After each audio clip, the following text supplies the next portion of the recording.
আমাদের সমাজ তো আমাদের দেশ মনে করে আমরা তো পিছনে পড়ে আছি। ওয়েস্টার্ন কালচার, পাশ্চাত্য সভ্যতার যত তাড়াতাড়ি আমরা গ্রহণ করব তত তাড়াতাড়ি আমরা খুব মডার্ন হয়ে যাব, আপ টু ডেট হয়ে যাব, না হলে তো আমরা সেকেলে থেকে যাব। এই হীনমান্যতা, ইনফিরিয়রিটি কমপ্লেক্স আমাদের জাতিকে পেয়ে বসেছে। মুসলিম উম্মার দুরবস্থা, কোরআন হাদিসের মহব্বত দিলের মধ্যে নাই। যখন দিলের মধ্যে এই মহব্বত নাই, তখন শয়তানের তরিকার মহব্বত দিলের মধ্যে ভালো করে মজবুত হয়ে যাবে। পাশ্চাত্য সংস্কৃতির মহব্বত দিলের মধ্যে এমনভাবে তাদেরকে ঢুকিয়ে দেওয়া হয়েছে, হাই হ্যালো ইত্যাদি বলার মাধ্যমে, গুড মর্নিং, এগুলো তাদেরকে অনেক সভ্য করে ফেলবে বলে তারা খুব হীনমন্যতায় আছে। নিজের কনফিডেন্স লো হয়ে গেছে।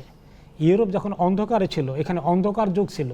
ইসলামের ভিতরে কখনো অন্ধকার যুগ ছিল না। ইসলামের আগে জাহিলিয়াত ছিল। ইসলাম নূর নিয়ে এসেছে, আলো নিয়ে এসেছে।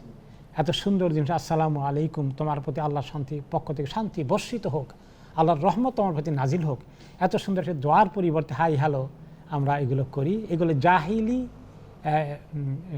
স্যালিউট, এগুলা জাহিলি সালাম, এগুলা ঠিক নয়। আরব দেশে এটা ছিল। তারা বলতো এম সাবাহান, তোমাদের সকালটা শুভ হোক, যেটাকে এখন শুভ সকাল, গুড মর্নিং এভাবে বলা হয়।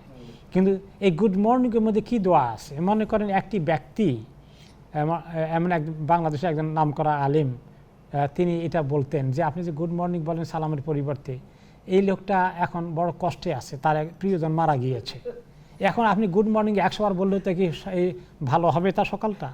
বরং তার জন্য দোয়া করেন, আসসালামু আলাইকুম, আল্লাহ আপনার উপর শান্তির বর্ষণ করুন, তার মানে আপনার অশান্তি দূর করে দেন, আল্লাহ কষ্ট দূর করে দেন।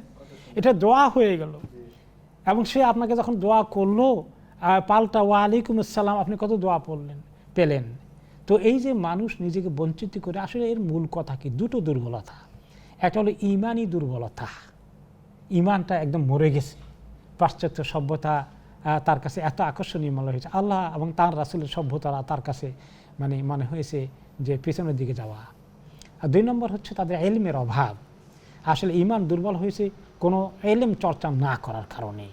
দিনের জ্ঞান যদি শিখত, কোরআন হাদিসের কথা, আজকে আমাদের শিক্ষিত সমাজের বড় লোকদের একটা অংশ, তাদের বাড়িতে ছেলে মেয়েদের জন্য স্কুল কলেজের পরে বিকালবেলায় গানের টিচার রাখা হয়।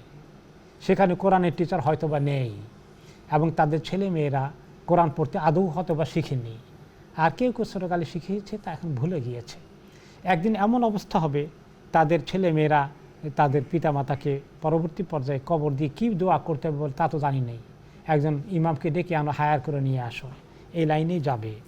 আমাদের এখানে লন্ডনে মাঝে মধ্যে দেখা যায় টার্কিশ সাইপ্রিয়ট কিছু লোকেরা যখন তাদের পিতামাতার জানাজা হয়, তারা ইয়াং ছেলে জানাজা পড়ছে না। যে জিজ্ঞেস করা হলে তুমি জানাজা পড়ো না কেন? কী পড়তে হয় তা তো আমি জানি না। এখন সেই বেকুবের মতো আমরা দাঁড়িয়ে থেকে অমুকের চেহারা দিকে তাকাবে, অমুকের চেহারা দিকে তাকাবে। এই দেশে আবার এগুলো করে না। তারা স্ট্রেট ফরওয়ার্ড, যেটা জানে সেটা করবে, যেটা জানে না why will be doing something funny, তাই না? তারা এই জন্য সে আমি জানি না কি করব।